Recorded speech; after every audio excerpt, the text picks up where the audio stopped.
obviously Wow. it's been a bit of a week It's been a week. for everyone in the world. And I guess let's start with at the beginning. Yep. And what was the first reactions, I guess, from the volleyball world after Russia declared war on the Ukraine? Yep. So we're going to start from the beginning chronologically and work our way up till now. This has been a process over the last 4 or 5 days, I'd say. Before we do that, I want to express my same level of support for Ukraine. My bloodline, the most dominant percentage of my blood is Ukrainian. My mother's father was fluent. I grew up with a lot of Ukrainian being spoken around me. I never learned the language, but it's important to me for sure. So my distant extended family, I wish the best for them and everyone else there. And then the last thing I'll say before we start to jump into some statements here is that there's been a sentiment about some people have been saying stop crossing sport with politics, like leave those two things separate. And my counter to that is, as soon as sport crosses international borders, as soon as you're playing like European or international competition where you're representing your country playing against other countries, or you're playing for a club and you're playing against clubs of other countries, once you do that, it is literally impossible for international and global politics and policy to not affect the sport in some way. Your club is governed by your National Volleyball Federation, which is beholden to your national government. And especially if you're on the national team, that relationship is even more direct. So there's no avoiding this. The domestic leagues operate in their own little national bubbles, which is great, and those have mostly been unaffected by all this. But as soon as you cross borders, you can't help but start to make these connections. So that leads us into the first couple statements. So all of this was going on as of the 26th, which was Saturday, I believe. Let me make sure that date is correct, so we have the timeline on the same page. Yeah, so February 26th was last Saturday. The last show we did here was last Tuesday, the 22nd. And the first statement that we saw, volleyball related, there were two that came out at about the same time, one from the FIVB and the other from the CEV. The FIVB, the global governing body of the game, released the following statement on Saturday morning. It says FIVB removes VNL from Russia because Russia was set to host 1 week of competition for VNL this summer for national teams, but one for the men and one for the women. They were going to host for both, like one leg of both tournaments. It says FIVB removes VNL from Russia. Replacement host cities will be announced shortly. In response to the worsening situation in Ukraine, the FIVB today has informed the Russian Volleyball Federation that 2 rounds of the upcoming Volleyball Nations League to be held in Russia in June and July have been relocated with immediate effect. The FIVB will continue to closely follow the situation and will review other events due to be held in Russia, including the Men's World Championship scheduled for the second semester of 2022. The FIVB is listening to and in touch with its stakeholders, including national federations, and shares their grave concern for the people of Ukraine. So that statement came out from the FIVB on Saturday morning. At the same time, this statement came out from the CEV. This is the governing body of the game in Europe, the entity that's in charge of Champions League and to which the Russian Volleyball Federation is a member. Because Russia, although it's gigantic, it exists in 2 continents. It plays sports under the European federations. It says CEB Board of Administration announces response to Russo-Ukrainian conflict. The CEV Board of Administration approved on Saturday, this was Saturday, February 26th, a number of measures in response to the latest developments of the Russo-Ukrainian conflict in order to protect the safety of all participants and stakeholders, as well as the integrity of all CEV competitions. As of today, Saturday, February 26th, no volleyball, beach volleyball, and snow volleyball events or competitions organized under the CEV umbrella will be taking place in Russia or Ukraine until further notice. Moreover, for the remainder of the 2022 European Cup season, clubs from Russia and Ukraine will be playing their respective home matches on neutral ground. Any other European events originally due to take place in Russia and Ukraine in the coming period will be moved to other countries. The CEV will continue to monitor the situation, and updates to the above-mentioned decisions will follow in due course. So those were the first statements that came out from the governing bodies, the big governing bodies that pertain to Russia. This was Saturday morning. That's the beginning of our timeline here. Actually, there was a statement from the FIVB on the 25th, on Friday. Oh, was there? And at that point, the FIVB's original call was that they were going to continue with World Championships in Russia. That was the original call. Yeah, I remember that. So it says the FIVB is working in close collaboration with the Russian Volleyball Federation and organizing committee Volleyball 2022 in preparation for various volleyball and beach volleyball events set to be held in the country, which are progressing as planned. While the FIVB believes that sport should always remain separate from politics, we are closely monitoring the situation to ensure the safety and well-being of all participants at our events, which is our top priority. That to me is kind of where the story starts. Right, You know, and at this that was point, where the separation of sports and politics debate first came in when they yeah. had that line in there on Friday. But at this point, you know, we'd already seen events like the Champions League football being taken away from Russia, and you know, we were already in full swing of this war when the FIVB was already making that call that they were going to continue. At the time, they were pretty much the only sport governing body who had made that call, while every other one had made the call to pull that out. So I definitely think that it's important to recognize that. Yeah, and we can discuss it later. But yeah, I definitely think we should chat about how the original call for World Championships and for other events was to actually keep it in play for 2022 in anything involved with Russia. Yep, and then the whole situation changed a lot over the couple days following that. So after those FIVB and CEV statements on Saturday, the first national governing body to make a statement was Poland. And that was on Saturday afternoon. The gist of that was the Polish Volleyball Federation, which governs all the club teams of the Plus Liga and the Polish national team. They said, our teams, club and national teams, will not compete against teams from Russia. And that was the first and strongest national team statement at the time. We are not going to play against Russian teams in any competition. That immediately brought up questions about Champions League, for example, because Zaksa was set to play Dynamo Moscow in like a week from right now, with a week and a half at the time. So that prompted the questions immediately, like, okay, what's going to happen to like the imminent, like very, very soon happening CEV tournaments if the Polish Volleyball Federation says we are not going to play against Russian teams? Immediately following that, the French Volleyball Federation says we will not go to the World Championships if they're in Russia. That they're talking about their national team. They will not send their national team to the Men's World Championships if it was going to be continued to be held in Russia. Slovenia made the same statement on Sunday the 27th. The Netherlands made the same statement on Monday the 28th. And USA Volleyball, although not officially until days later, Jamie Davis, their CEO, on Monday said the same thing in a Volleyball magazine article. He said, the USA will not send our men's national team to Russia if the World Championships continue to be held there. So that was the response of the governing bodies. The Polish one was the first and the strongest, because they're saying not only will we not go to Poland, we won't play against, not only will we not go to Russia, we're not even going to play against Russian teams, no matter where those matches are scheduled to take place. So that was big, and that was definitely a domino in the volleyball equation. Now, at the same time, the other sports, not volleyball, but the rest of the sports governing bodies in Europe and globally for other sports, were all doing a bunch of things at the same time. So, Everett, you have a little more detail on that. Yeah. So as I mentioned before, the FIVB was kind of almost on an island in terms of their response Initially, to all this, because you know immediately we saw that the IOC was asking different sporting bodies to refrain from allowing Russia or Belarus to participate. We saw that FIFA and UEFA came together to suspend all Russian teams from competitions until further notice. We saw the double IHF do the same thing. We've seen FIBA, we've seen track and field. Kind of go down the list, and every single Russian team and federation has been banned from competition. And I mean, rightly so. It was at first that the FIVB, as we mentioned, decided to keep things going.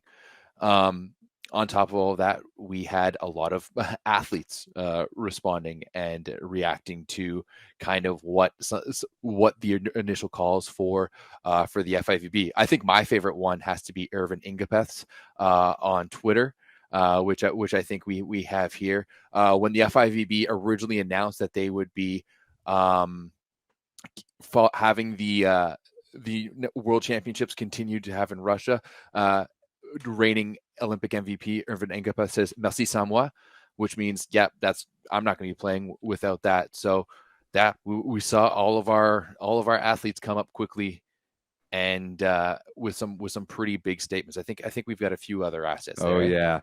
yeah. So Ruben Schott, German outside hitter for the Berlin Recycling Volleys, really got him with this one, where like the FIVB has this circle of 11 goals to make volleyball the #1 family sport in the world, and Schott posted this graphic and highlighted number 9 there with a bunch of clown emojis, and it's too small on the screen for me to read what it says, but I remember the gist being like, have it to be a safe family atmospheric sport, like whatever. And that was clearly not going to be remotely possible if they were going to continue to have world championships in Russia or any of that. And this all happened before any of the events were even pulled out of Russia. And then Schott again says, "Wake up, FIVB. I don't know in which world you guys live, but sport is used as a political tool in so many ways. But of course, it's just easier to say that sport should always remain separate from politics." So this was a response to that line in the FIVB's very first statement, saying that sports should always remain separate from politics. And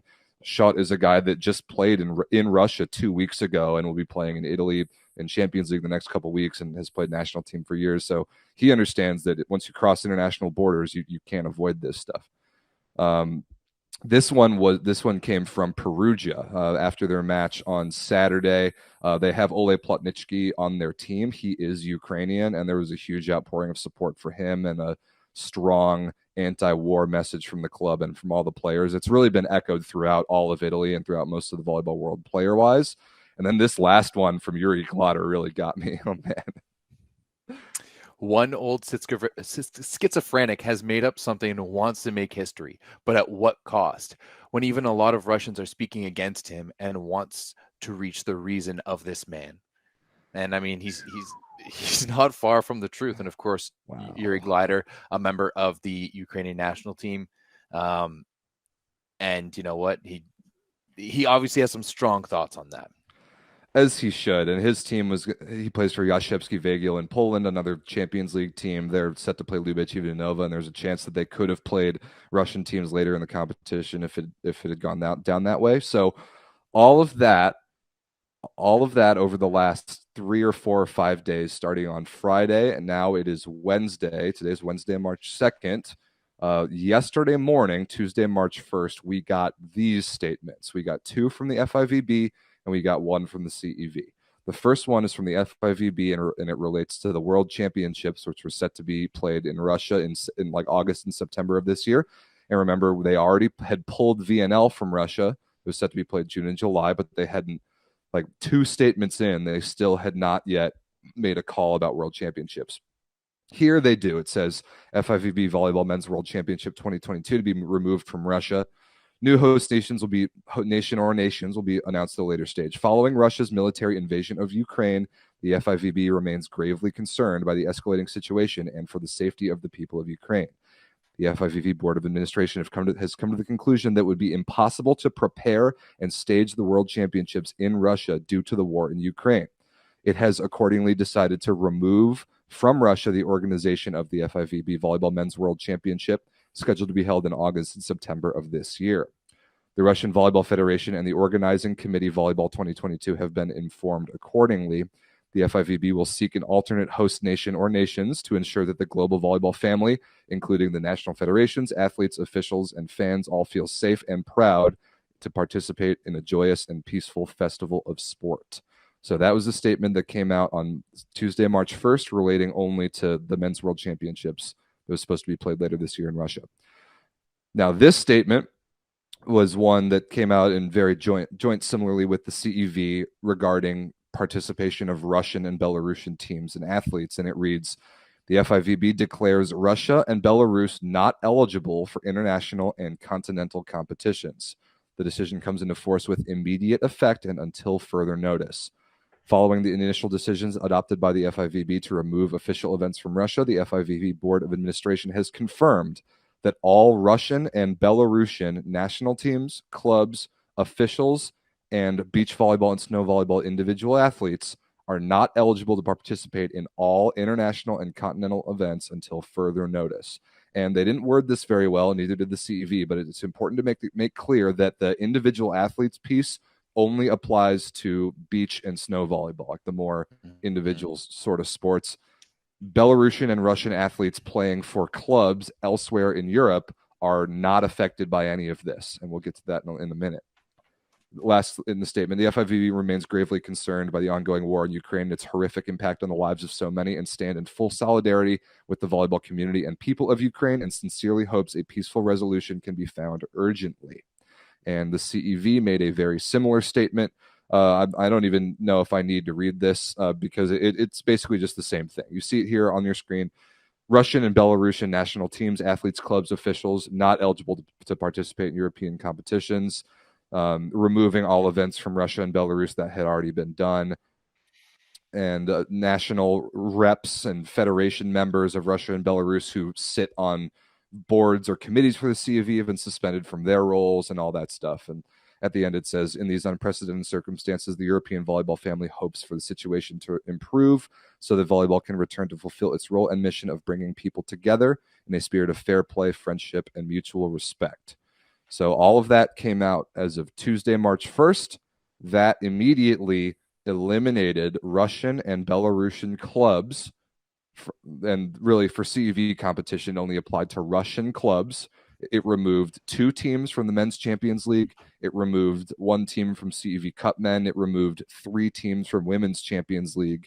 And the FIVB's statement removes Russian and Belarusian national teams from VNL and from World Championships and any European league, any of that. Those teams will not be competing as of right now until further notice.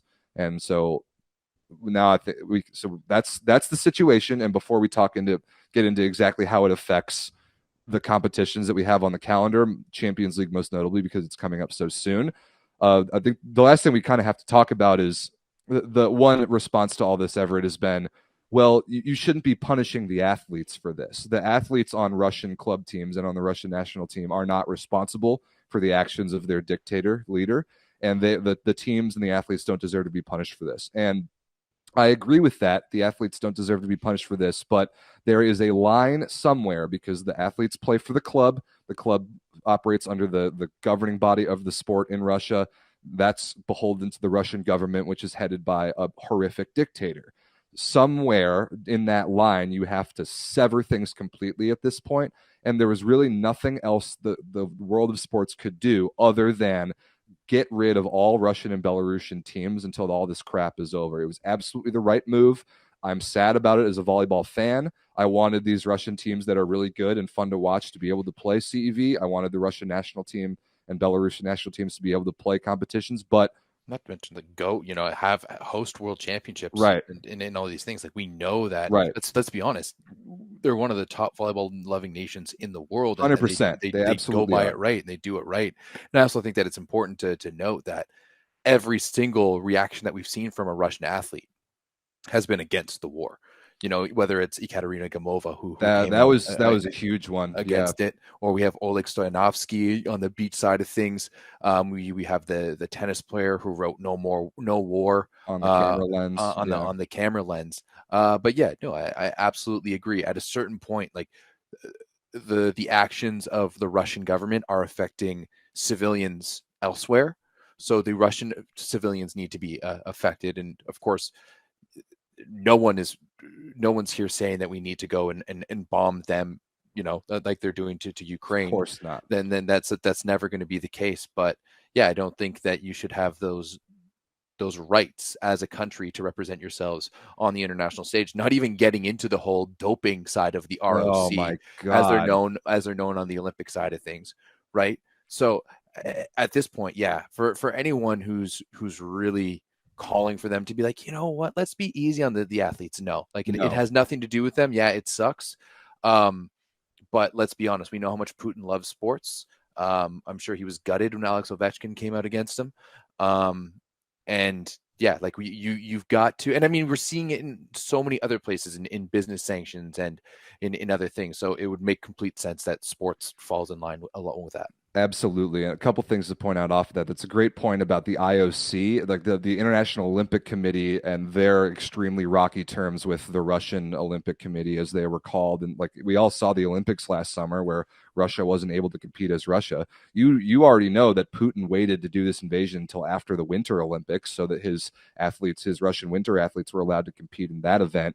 That and this all those athletes, whether they're personally guilty or personally have dirty blood or not, belong to an incredibly corrupt and found to be guilty governing body of Russian Olympic sport. And they were still somehow able to compete in 2 consecutive Olympics, which is unbelievable to me. But again, as soon as you start competing as a country or as a club that belongs to a national federation, as soon as you start doing that outside of your country's borders, this all comes into play immediately, and it hurts Putin to not be able to have his teams compete on international stages. The Russian Hockey Federation has been completely like the IAHF, the International Hockey Federation, has Blacklisted. removed Russia and Belarus as members of their organization.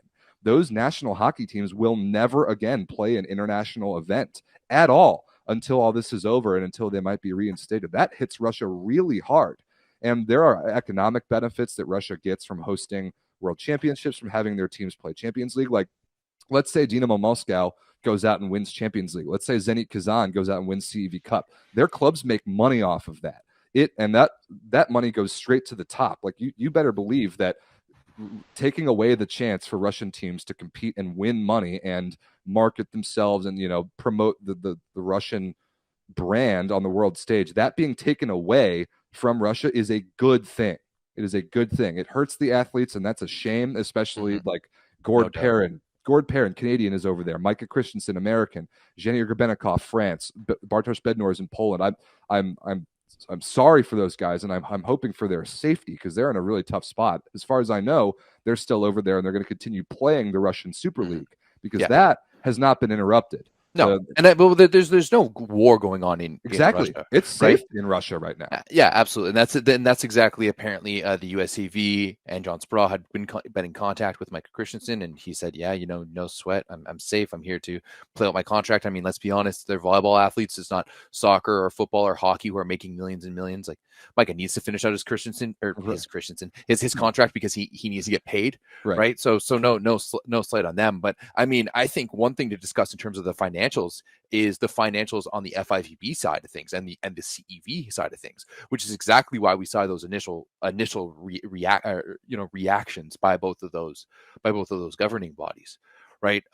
Let's be honest. There's the reason, like one of the big holdups in international volleyball is how much fees you have to pay to FIVB to host an event, right? Hosting a VNL or hosting, even more so World Championships is probably a money losing venture. And the majority of those payments are paying fees and, paying for the delegates and paying for all of these things on the FIVB side of things.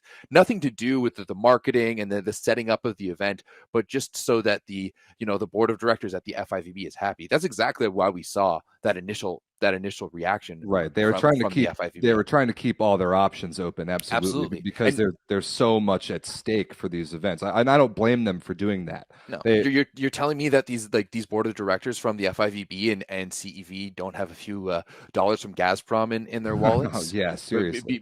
From all of this, right? So I think it's a huge hit to the FIVB and to the CEV because let's be honest, now the FIVB is on the lookout for a new host for the World Championships. And I mean, I've heard some rumors about Poland. I've heard a few other rumors, but you bet your ass that if Poland's approaching the FIVB, they're being like, any of those fees, nuh-uh. We're coming in at the last minute to save you guys, and you guys are going to be waiving every single fee. So the FIVB isn't going to be making the money off of it because we know they're not making it on TV rights or anything like any legitimate would make it off, right? So this is going to hurt the FIVB and maybe to a lesser extent the CEV, but still the CEV much more than just kicking these teams out of competitions and not having them there. Right. So that's a lot of info just now. By the way, if you have any questions about this in the chat before we get to more like volleyball scheduling and the updates on that, let us know in the YouTube chat live here. So VNL will go on this summer as planned. They will figure out 2 new locations, one men's, one women's, to host a leg of that tournament. Both the Russian men's and women's national teams are removed from that tournament. I assume that they will fill those spots to keep a 16-team field. As for the World Championships, I think that's too far down the road to predict, but it is worth talking about, Everett. Who would we pick right now, or who do we think the most logical or likely choices are for national teams to step up and fill the spots in the tournament left by the Russian national teams, men's and women's? And I'm not talking about who's going to host instead. I'm talking about who's going to play in the tournaments. Well, I think there's two ways to look at this, Mhm. right? Either you're going for the highest ranked team in the world standings, or you're going for the highest ranked CEV team. Because a European Russia, team replacing Russia. Russia is a European team. It would make sense maybe to replace them with a European team. So there's on the men's side, there's two. The first and foremost would be Cuba, coming in at 13th ranked overall, I believe. That would be the highest ranked team who isn't participating. And then the other one would be Turkey. So Turkey, I believe, is ranked 16th or 18th internationally. They won the Gold League last year in Europe and would have been the representative for Europe to go to the Challenger Cup, and in all likelihood would have played Cuba in the final. So I do think personally that I would give it to Turkey. I would give it to Turkey as well. I don't think the Cuban Federation can afford to send their No. team to VNL this year. And like Ronnie said that in the Discord, and he said something similar when you had him on the podcast, that like the Cuban Federation is unbelievably strapped for cash. I don't think that they could afford to put a team into VNL this last minute without having it be planned. And I think that Turkey, this is Turkey men, by the way. Turkey women are already in VNL on the women's side. The Turkish men could make some noise in VNL. Just on court wise, I think they could be really good. I also think that it would not be impossible for Turkey to step in and host that remaining weekend of men's competition in VNL. That would be huge. They obviously have a great volleyball infrastructure in that country and a fan base. If they got their national team in there, they could that could be a symbiotic exchange with them and the FIVB, saying, "Hey, we'll fill this spot. Give our national team this spot, and we'll give you a site to host that weekend of VNL that you want." I would pay all the fees. Not to mention pay all the fees. I would kind of love to see that. I think that it would boost men's volleyball in Turkey in a great way, including put their national team on a big stage. So I would kind of like to see that, and I agree with you that that's the route that I expect them to go. Maybe not with the hosting, but I think Turkey's the most logical choice to join the field of teams. On the women's side, it's a little more clear because the highest ranked team in the world, not in VNL, is Bulgaria at 15th, and they are in Europe. So I think that would be a shoe-in replacement just to hop in VNL and play it. I think that would be a slam dunk. Yeah, absolutely. And once again, that could be potentially a team that hosts. Now, when because the men, I think the men are hosting one. Yeah. I think they're hosting it. I think it's the only. They are hosting in Sofia, Bulgaria. Yeah, so they can just do back to back in Sofia, and it would make sense with the travel. On the men's side, I know that there's been a discussion. We also have a comment. God. In the chat, the comment of this chat is, Rob, do you think there's a chance the U.S. men get sent to Shreveport, Bossier City, which we're not even going to address because we don't need Rob going off tonight on that one as well. I had that rant already. We don't need to do that. But unfortunately, as you and I have talked before, you can only really go with the teams within that pool because they're like, you can't change the pools from what they already were because that would just be would be bedlam, right? Well, if they already have travel booked, it would make it extremely complicated. Yeah. But if not, like it's. But they would have to re-gig the entire tournament. They would, and they might have to do that anyway because they're going to have to replace a team and seeding is going to be all mess. I have no idea what they're going to do here, but the fact of the matter is they need two new host cities and they need 2 new teams. But that pool there on the men's side, I mean, you've got Poland, Slovenia, Serbia, Italy, Iran, Netherlands, and Bulgaria. So let's be honest. Any of those teams could step up and host. Yeah. At any point. That's a strictly European pool minus Iran. But let's be honest, Iran is not that far from Europe. It's not like having to go, all the way to Asia. It's in between or all the way to the west over here. So probably, unfortunately, as much as I would love to see this, disaster and catastrophe of a situation bring volleyball to the U.S., I don't think that's going to happen. Oh no, there's a 0% chance that the USA will step up and host any of these events for the FIVB. People have asked me if I think there's a chance that USA will host world championships, and I had to try really hard not to laugh in their faces. That is a ridiculous statement. And if you've been watching the show, you understand. You've heard a little bit, especially when the VNL locations first came out. We talked about why the USA Volleyball organization is so embarrassing and would never ever step up and do anything like that. And the proof of that is that they're putting the women in Shreveport, Bossier City, Louisiana. So that is the end of that discussion. So I'm really curious to see what they do for VNL. Like I think they're going to have to add 2 teams. They're going to one men's, one women's. They're going to have to add 2 new sites. Who knows if they're going to rearrange the competition, because it's already pretty confusing as it is. And for world championships, that they have a little bit more time. I expect it to go to Poland and or Italy. I wouldn't be surprised if there was like a joint hosting situation there. Yeah, no, honestly, I wouldn't be surprised either if we saw a joint hosting situation from a number of countries in Europe, just to kind of lighten the load. Not one country has to take on all the costs, and everyone can kind of push it around. And I don't know, maybe we can see some pretty cool venues from it. Maybe we could. I won't lie though, Rob. There was a point where, and still, it's a little far away, but I'd still like to go to the World Championships potentially.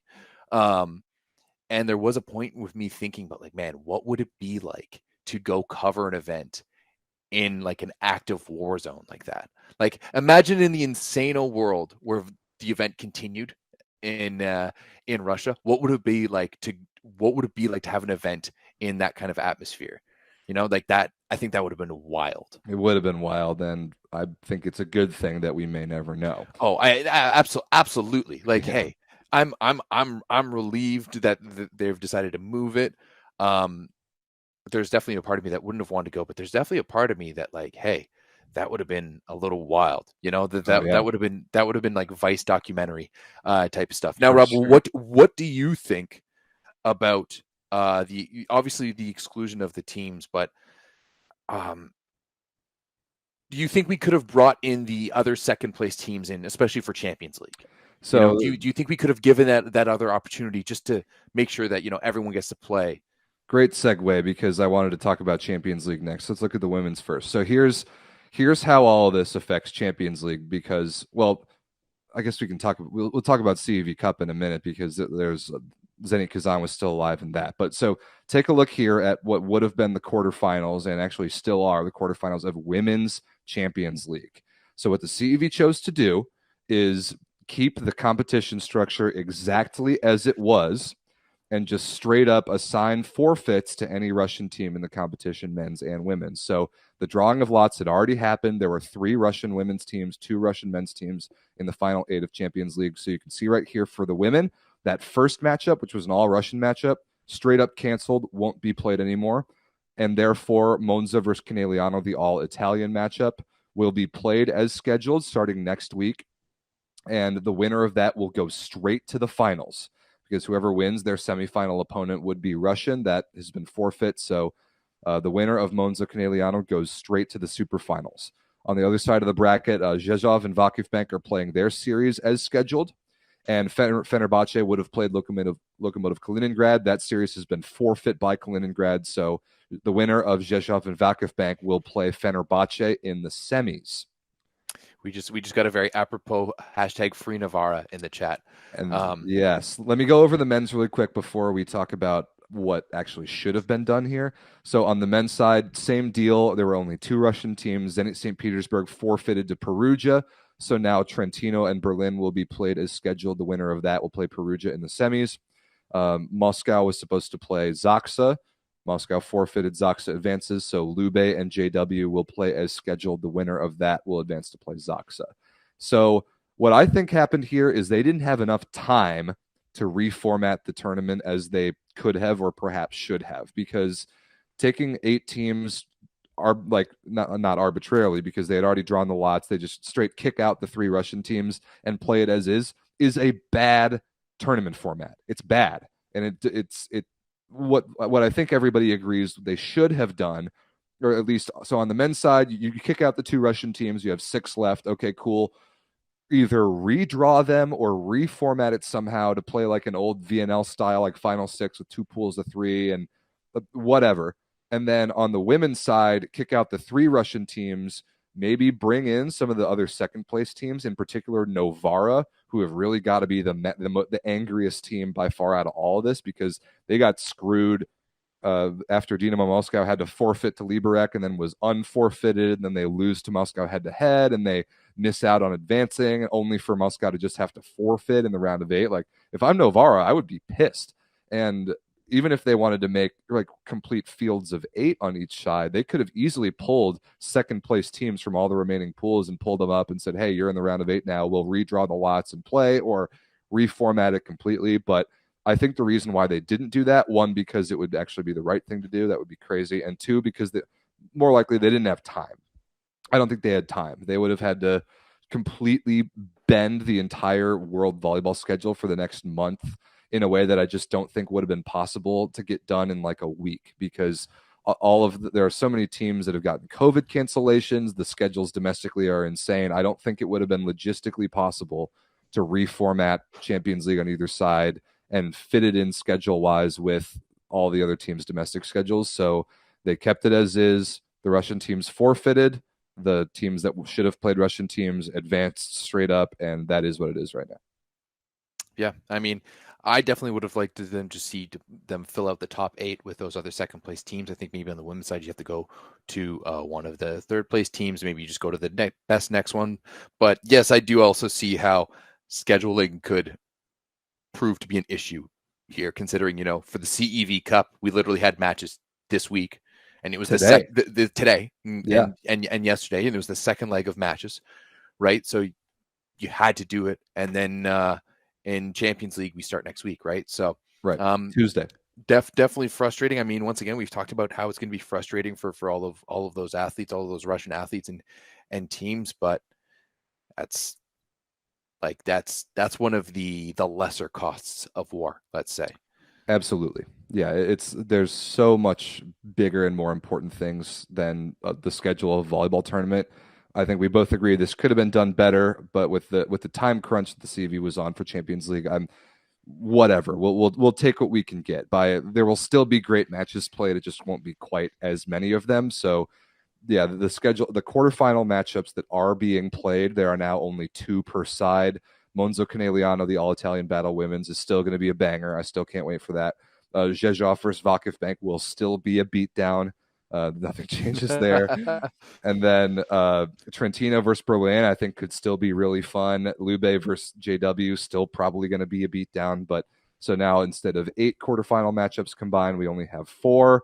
And then we'll have 3 semifinals total, 2 men's and 1 women's. Honestly, I think one of the worst things of all of this is the fact that we're not going to be able to watch Zaksa beat down Dynamo Kazan or Lube beat down Dynamo Kazan, because you have some weird fantasy where you thought that they were going to beat both those teams. Maybe Zaksa, definitely not Lube. Like that to me is definitely a loss. I got a message from Eric Shoji, who apparently watches the show. So hey, Eric, thanks for watching the show. He's saying like, he said, well, it doesn't look like we're going to get to play Dynamo Moscow, that matchup that you thought we were going to lose. And I laughed at him. I couldn't believe he brought that up. I'm like, well, yeah, I had to have a hot take. So fortunately for me, okay, I'm now off the hook for that take, since the matchup won't even be happening.